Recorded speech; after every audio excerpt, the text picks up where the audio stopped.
It was December 1941. Leningrad was dying. Not metaphorically, actually dying. The German army had surrounded the city completely. No food was getting in. No supplies were arriving. The temperature had dropped to 30 degrees below zero. The siege had begun in September. Now, 3 months later, the situation had gone from desperate to apocalyptic. People were dying in the streets. They would simply collapse from hunger and cold. Their bodies would freeze within minutes. By morning, they would be covered in snow. Just another mound on the sidewalk that other people would step over on their way to wherever they were going. The official death toll would eventually reach over 1 million people. 1 million in a single city, most of them civilians. Most of them from starvation, but the dead weren't just victims. They were also, in the most horrifying way possible, resources. Because when you're defending a city against an enemy that wants to destroy you completely, when you have no materials, no supplies, no reinforcements, you use what you have, and what the Soviets had in abundance were corpses. The impossible defense. The Soviet 42nd Army was responsible for defending the southern sector of Leningrad. This was the section of the city that faced the main German assault. It was the weakest point in the Soviet defensive line. The Germans had artillery. They had tanks. They had air support. They had fresh troops who were well fed and well supplied. The Soviets had exhausted soldiers who hadn't eaten a proper meal in weeks. They had minimal ammunition. They had defensive positions that were barely fortified. What they needed was a wall, a physical barrier that would stop German tanks from advancing into the city. A fortification that could withstand artillery bombardment and provide cover for Soviet troops.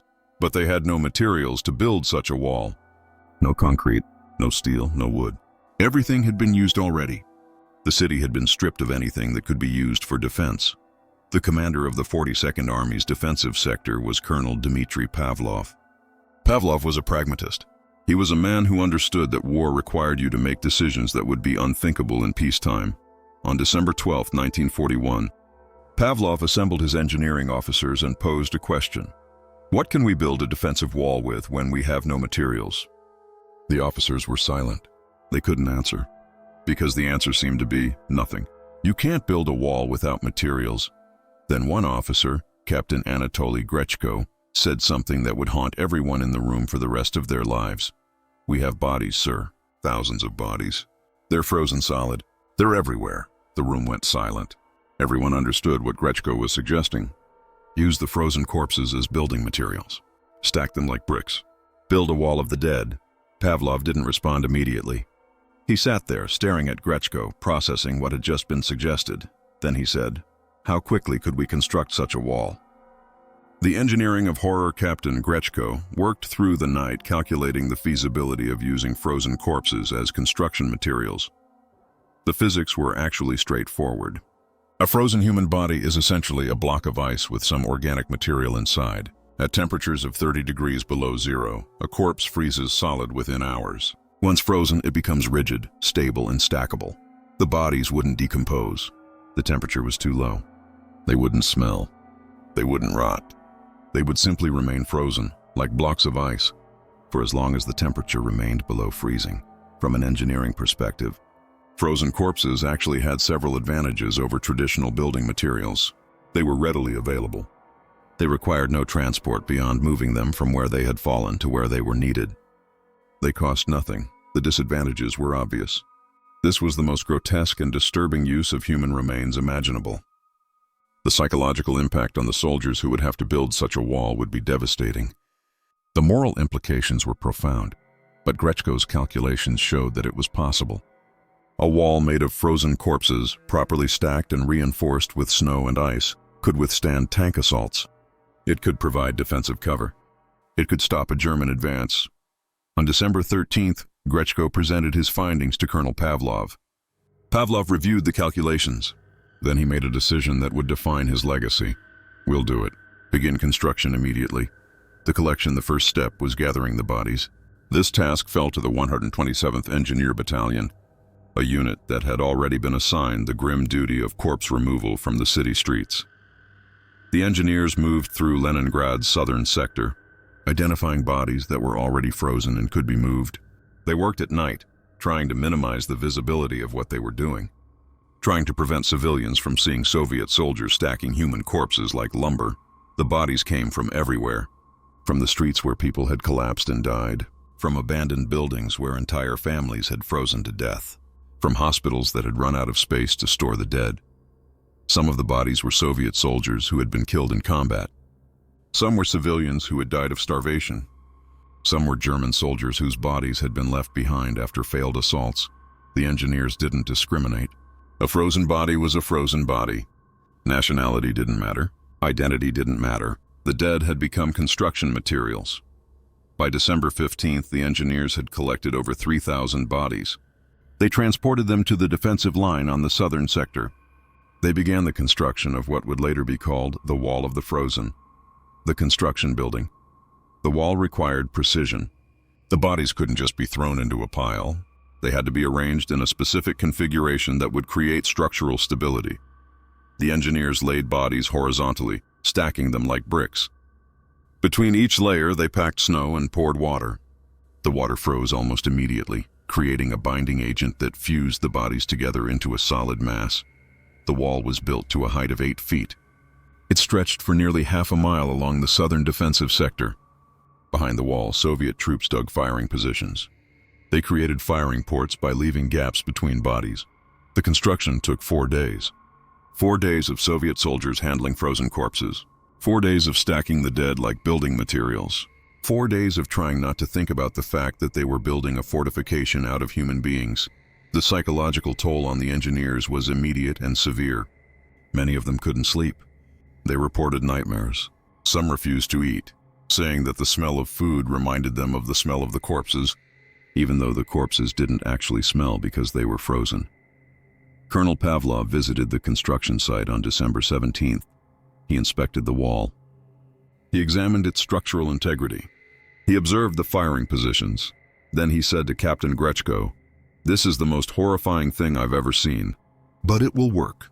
The Germans launched their assault on the southern sector on December 20th, 1941. They came with tanks, artillery, and infantry.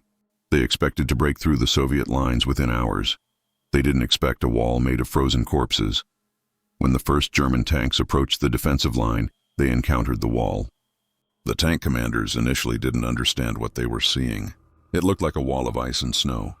They prepared to smash through it. The first tank fired its main gun at the wall. The shell hit the frozen mass. It penetrated several layers of bodies, but the wall held. The structure was so densely packed that the shell couldn't create a breach large enough for tanks to pass through. The tank tried to ram the wall. The frozen corpses absorbed the impact. Some bodies were crushed. Some were knocked loose. But the wall didn't collapse. The tank couldn't push through. Behind the wall, Soviet soldiers opened fire through the firing ports. They targeted German infantry who were attempting to climb over the wall. The Germans found themselves in an impossible situation. They couldn't breach the wall.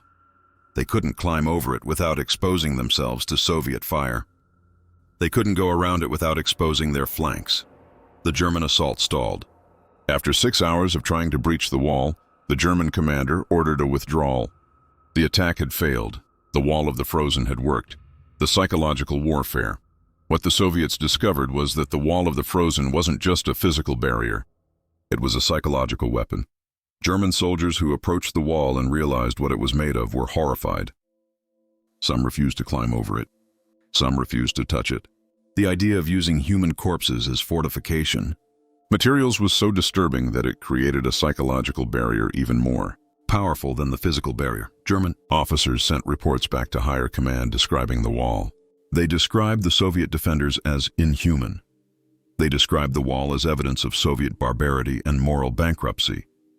But they also acknowledged that the wall was effective, that it had stopped their assault, that it had created a defensive position that was extremely difficult to breach. The propaganda value of the Wall of the Frozen was complex. The Nazis used it as evidence that the Soviets were savages who didn't respect human dignity. Soviet propaganda, when it eventually acknowledged the wall's existence, described it as evidence of Soviet determination and willingness to do whatever was necessary to defend the motherland. Both interpretations were partially true. The wall was evidence of desperation. It was evidence of a besieged city using any available resource to survive. It was evidence of the absolute brutality of the Eastern Front. The winter holds. Throughout December and January, the wall of the frozen remained standing. The temperature never rose above freezing.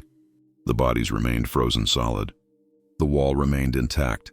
German assaults against the southern sector continued, but they were less frequent and less intense. The German commanders understood that breaching the wall would require resources and casualties that they couldn't afford. Meanwhile, Soviet defenders behind the wall continued their resistance. They were still starving. They were still freezing.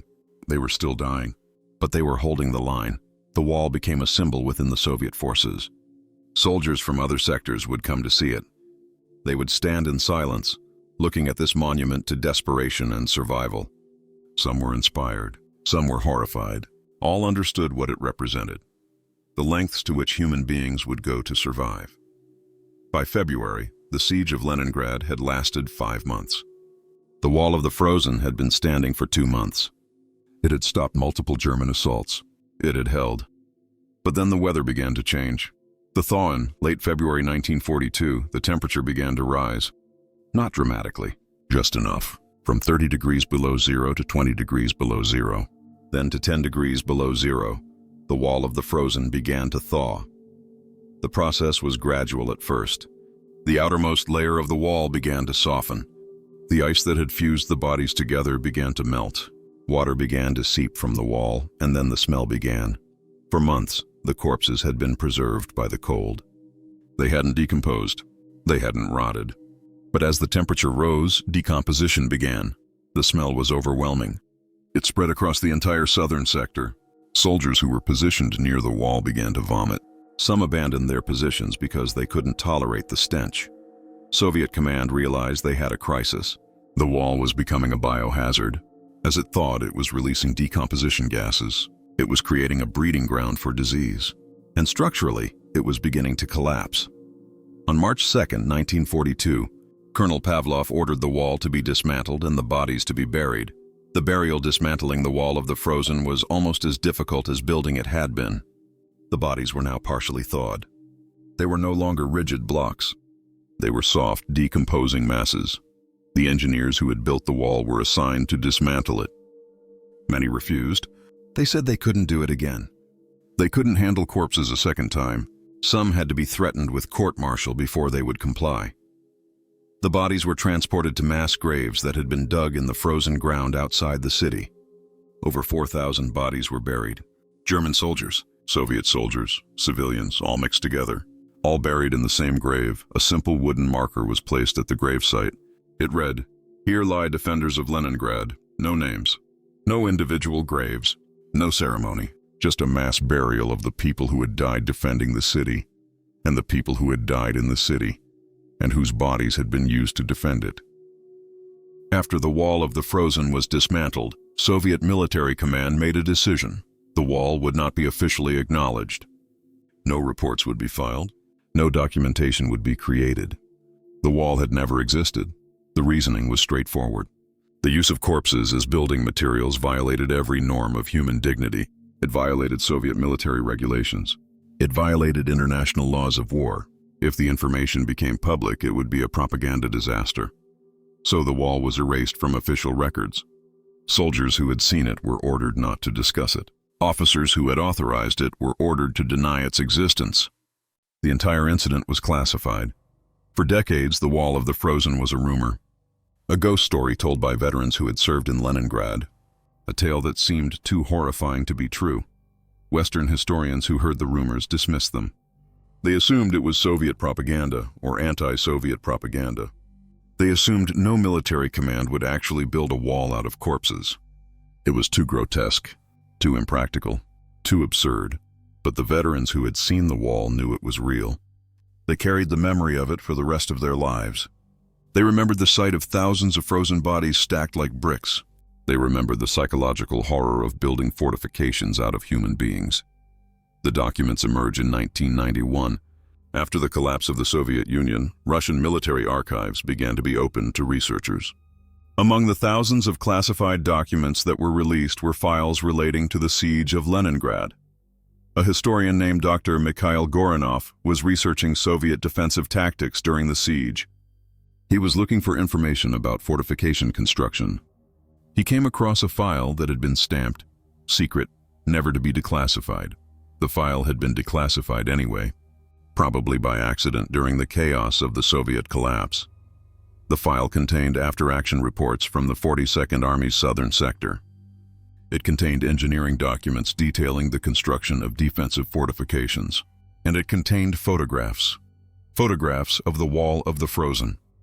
The images were grainy, black and white, taken from a distance. But they were unmistakable. Rows of human bodies stacked horizontally, covered in snow and ice. Soviet soldiers standing next to the wall, their faces showing expressions of exhaustion and horror.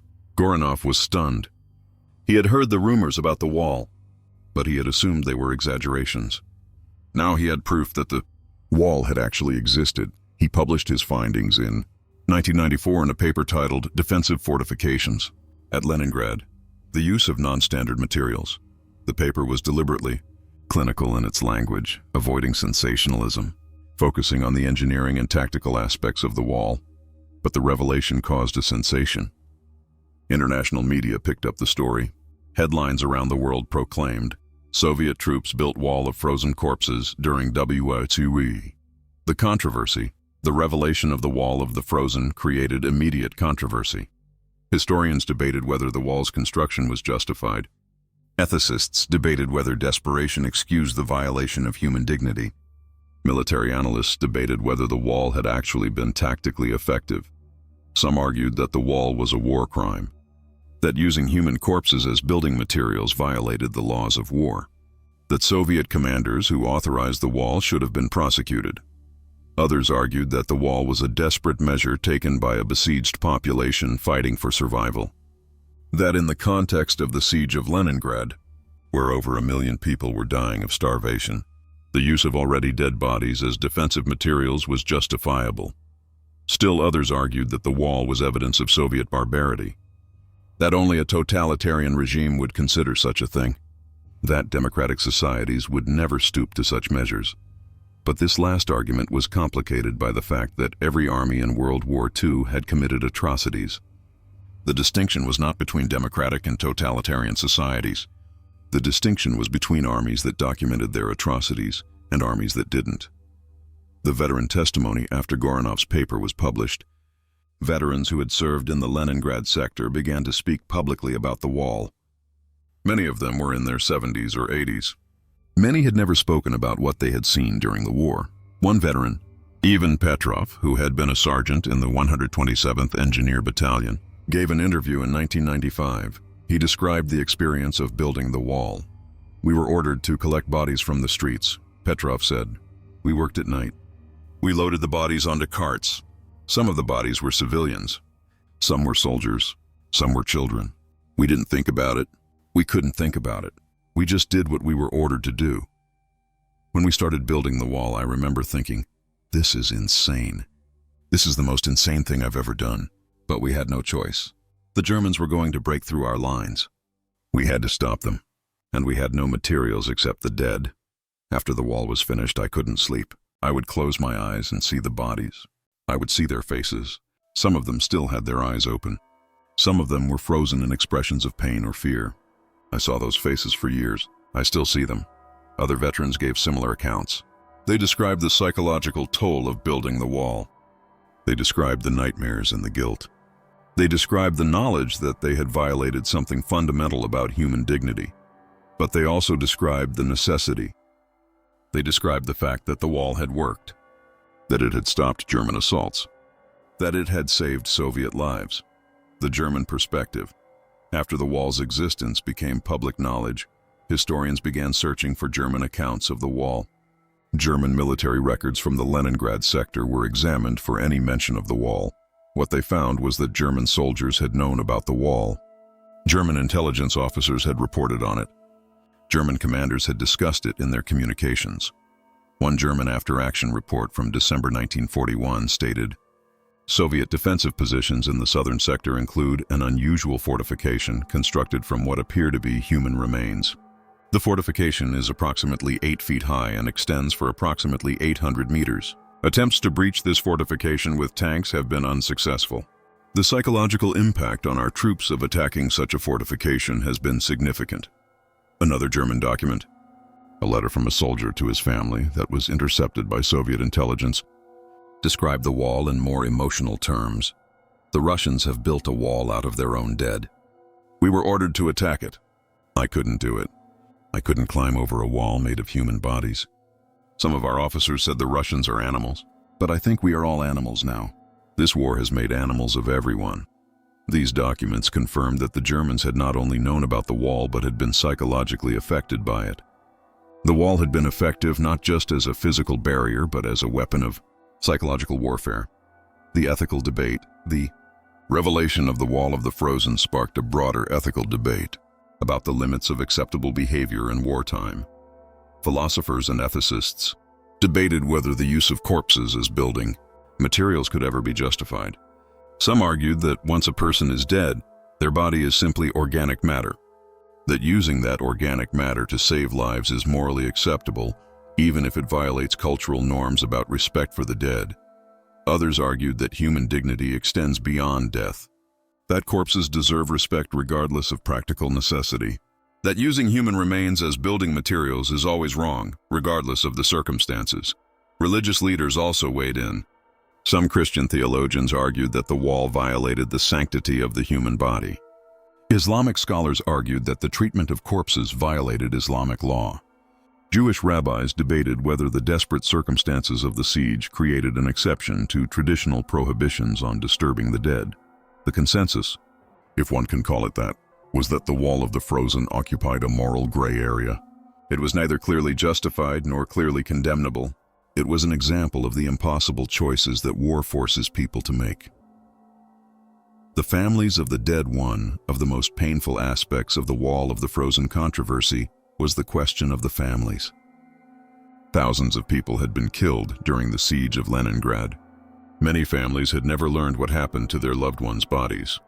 Now, decades later, they learned that their family members might have been used as construction materials in a defensive wall, that their loved ones' remains might have been treated not as human beings deserving of burial, but as resources to be exploited. Some families were outraged. They demanded apologies from the Russian government. They demanded recognition of what had been done to their loved ones. They demanded acknowledgement of the violation. Other families were more accepting. They understood that the siege had been a desperate situation. They understood that survival had required desperate measures. They were willing to accept that their loved ones' bodies had been used in defense of the city if it meant that the city survived. The Russian government issued a statement in 1996 acknowledging the wall's existence and expressing regret for the necessity of its construction. The statement read, in part, "The Siege of Leningrad was one of the darkest chapters in human history. The measures taken to defend the city, including the construction of fortifications from human remains, reflected the desperate circumstances of that time. We acknowledge the pain this causes to the families of those whose remains were used, and we honor their sacrifice in the defense of our city." It was a carefully worded statement. It acknowledged the wall. It expressed regret. But it didn't apologize. It didn't accept responsibility. It framed the wall as a tragic necessity rather than as a moral failing. The memorial in 1998. The city of St. Petersburg, the former Leningrad, erected a memorial at the site where the Wall of the Frozen had stood. The memorial consisted of a simple granite wall with an inscription. The inscription read, "In memory of all who gave their lives in the defense of Leningrad, including those whose remains served in that defense, 1941-1944. The wording was deliberately vague. It didn't explicitly mention the Wall of the Frozen. It didn't describe how the remains had served in that defense. But those who knew the history understood what it meant. The memorial was controversial. Some survivors of the siege attended the dedication ceremony and were moved by the acknowledgement. Others protested, saying that the memorial didn't go far enough in acknowledging what had been done. The debate continued for years. Some argued that the Wall of the Frozen should be acknowledged more explicitly. Others argued that it should be forgotten, that dredging up such a horrifying incident served no purpose. Military historians have spent considerable time analyzing whether the Wall of the Frozen was actually tactically effective, or whether it was simply a desperate measure that happened to work. The analysis shows that the wall was actually quite effective as a defensive fortification. The combination of frozen bodies and ice created a structure that was difficult to breach. Tank shells would penetrate the wall but wouldn't create large breaches. Tanks attempting to ram through would get stuck. Infantry attempting to climb over would expose themselves to defensive fire. From a purely military perspective, the wall accomplished its objective. It stopped German advances. It held for 2 months. It provided cover for Soviet defensive positions. But the analysis also shows that the wall's effectiveness was partially due to luck. If the temperature had risen earlier, the wall would have collapsed earlier. If the Germans had committed more resources to breaching the wall, they might have succeeded. The wall worked in the specific circumstances of the Siege of Leningrad in December 1941 and January 1942. Whether it would have worked in other circumstances is unknowable. The comparison to other desperate measures, the Wall of the Frozen, was not the only desperate measure taken during the Siege of Leningrad. The siege created circumstances where normal rules and norms were abandoned in favor of survival. People ate leather. They ate wallpaper paste. They ate their pets. There were documented cases of cannibalism. People did things that would be unthinkable in normal circumstances. In this context, the Wall of the Frozen was horrifying but not aberrational. It was part of a broader pattern of desperate survival measures. Other besieged cities in history had taken similar measures. During the Siege of Paris in 1870, people ate zoo animals. During the Siege of Jerusalem in 70 AD, people reportedly resorted to cannibalism. Siege warfare has always pushed human beings to the limits of what they're capable of doing to survive. The Wall of the Frozen was an extreme example of this, but it wasn't unique in principle. The psychological legacy, the psychological impact of the Wall of the Frozen on the soldiers who built it and defended behind it was profound and lasting. Studies conducted decades after the war showed that veterans who had been involved with the wall had significantly higher rates of PTSD, depression, and anxiety compared to other veterans. They reported nightmares about corpses. They reported guilt about having used human remains as building materials. They reported a sense of moral injury that never healed. One psychological study conducted in 2001 interviewed 12 surviving veterans who had been involved with the wall. All 12 reported significant psychological distress related to their experiences. 8 of the 12 met the criteria for PTSD. 5 reported having considered suicide at various points in their lives due to the guilt and trauma. The study concluded that the Wall of the Frozen had created a unique form of moral injury. The soldiers had been ordered to do something that violated their fundamental sense of human dignity. They had complied because they were under military orders and because they believed it was necessary for survival. But they carried the psychological cost for the rest of their lives. The modern military assessment, modern military ethicists and strategists have studied the Wall of the Frozen as a case study in the ethics of desperate measures in warfare. The consensus among military ethicists is that the wall represents a boundary case. It was technically effective. It was arguably necessary given the circumstances, but it violated fundamental norms about the treatment of human remains. Some military academies now teach the Wall of the Frozen as an example of a situation where military necessity conflicts with ethical principles. Students are asked to debate whether Colonel Pavlov made the right decision, whether the tactical benefit justified the moral cost, whether there were alternative strategies that could have been pursued. There are no easy answers. Different students reach different conclusions, but the exercise forces them to confront the reality that war sometimes requires impossible choices, that military leaders must sometimes make decisions that violate their own moral principles, that the price of survival can be measured not just in lives lost, but in dignity compromised. The question of replicability. One question that military analysts have explored is whether the Wall of the Frozen could be replicated in other conflicts. The answer is almost certainly no. The wall required very specific circumstances: extreme cold, a large number of frozen corpses, desperate defensive needs, and a willingness to violate fundamental norms. These circumstances are unlikely to align again. Modern warfare is less likely to involve prolonged sieges. Modern military forces have access to better defensive materials. Modern ethical standards would likely prevent military commanders from authorizing such a measure, but the theoretical possibility remains. In a sufficiently desperate situation, with sufficiently extreme conditions, The logic that led to the Wall of the Frozen could theoretically lead to similar measures. This is one reason why military ethicists continue to study the wall, not because they expect it to be replicated, but because they want to understand the circumstances under which military forces abandon fundamental ethical principles. They want to establish clear ethical boundaries before desperate situations arise. The archival evidence, the documentary evidence of the Wall of the Frozen, is now extensive. The photographs discovered by Dr. Goranov have been supplemented by other documents that emerged from Russian archives in the 1990s and 2000s. Engineering, diagrams showing the wall's construction, after-action reports describing its effectiveness, orders authorizing its construction, reports on its dismantling. All of this documentation is now available to researchers. The wall's existence is no longer in doubt. The details of its construction are well documented.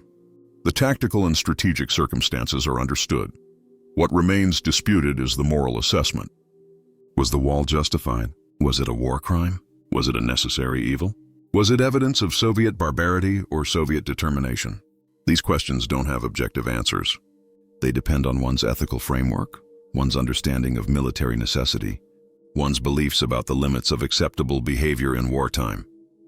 The cultural impact, the Wall of the Frozen, has become a symbol in Russian culture. It appears in novels. It appears in films. It appears in political discourse as an example of Russian willingness to do whatever is necessary to defend the motherland.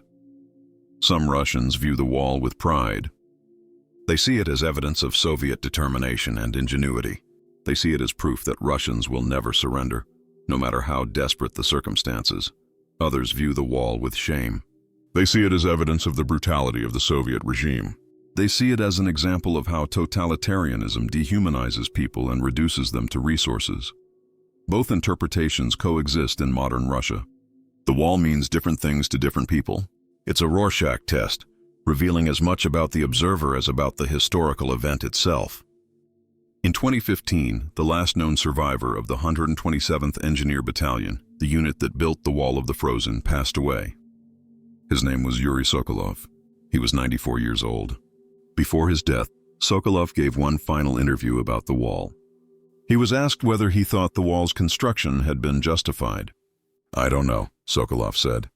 "I've spent 70 years thinking about that question. I still don't know. We did what we were ordered to do. We did what we thought was necessary. Whether it was right or wrong, I can't say. I'm not qualified to judge. I was just a soldier. But I'll tell you this. Every person whose body we used to build that wall deserves to be remembered.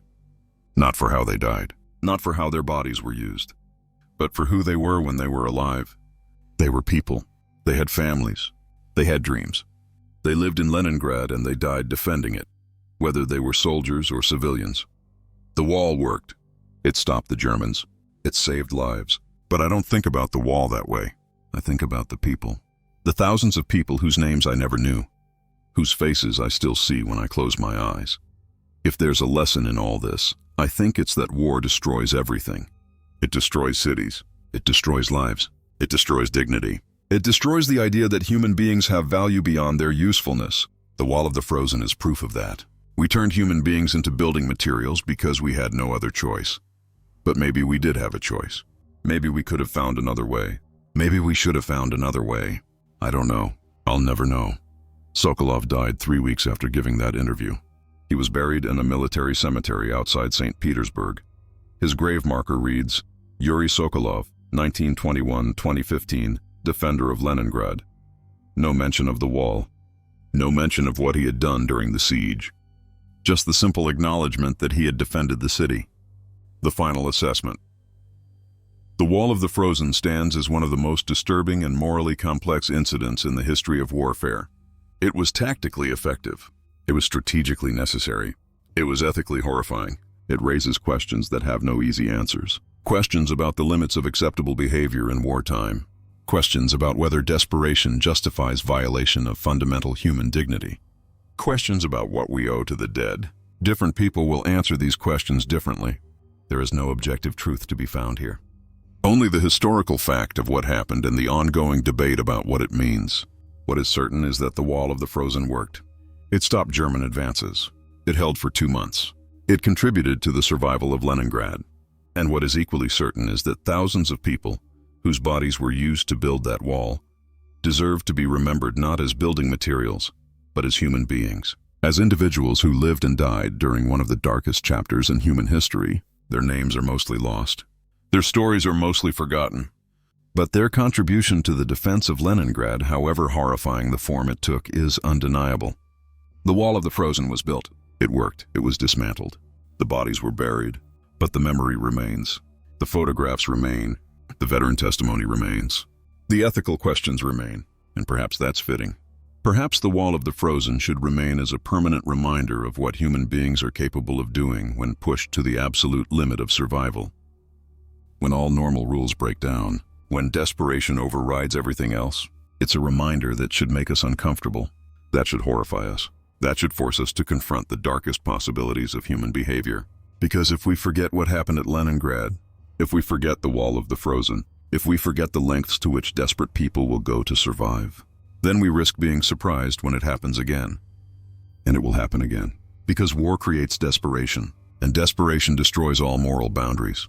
That's the lesson of the Wall of the Frozen. Not that the Soviets were uniquely barbaric. Not that siege warfare is uniquely brutal. But that all human beings, under sufficient pressure, are capable of things that would be unthinkable in normal circumstances. The Wall of the Frozen was built by ordinary people. Engineers and soldiers who before the war had been farmers and factory workers and students. People who under normal circumstances would never have considered using human corpses as building materials. But the Siege of Leningrad wasn't normal circumstances, and so ordinary people did extraordinary and horrifying things. They built a wall of frozen corpses, and it worked. That's the story. That's the history. That's the truth that we must remember, however uncomfortable it makes us. Because forgetting the Wall of the Frozen doesn't make it any less real. It just makes us less prepared for the next time desperation forces human beings to make impossible choices.